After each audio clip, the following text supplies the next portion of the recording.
జై శ్రీమన్నారాయణ అండి. ఈరోజు మరికొన్ని శ్లోకాల్ని చదువుకుందాం.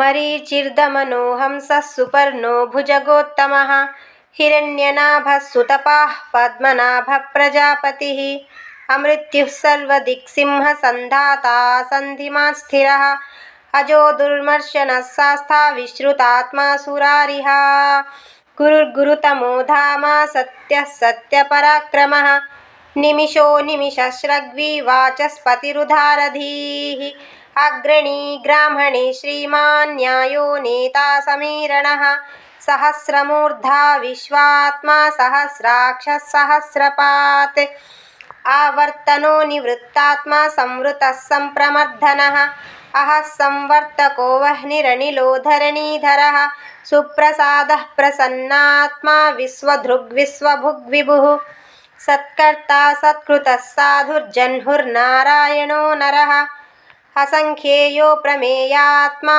విశిష్టాశిష్టకృచ్యుతిః సిద్ధార్థः సిద్ధిసంకల్పः సిద్ధిదः సిద్ధిసాధనः వృషా హి వృషభో విష్ణుర్వృషపర్వా వృషోద్ధరः వర్ధనో వర్ధమానశ్చ వివిక్తశ్రుతిసాగరः సుభుజో దుర్ధరో వాగ్మీ మహేంద్రో వసుదో వసుః నైకరూపో బృహద్రూపः శిపివిష్టः ప్రకాశనः ఓజోస్థేజోద్యుతిధరः ప్రకాశాత్మా ప్రతాపనः రుద్ధः స్పష్టాక్షరో మంత్రశ్చంద్రాంశుర్భాస్కరద్యుతిः.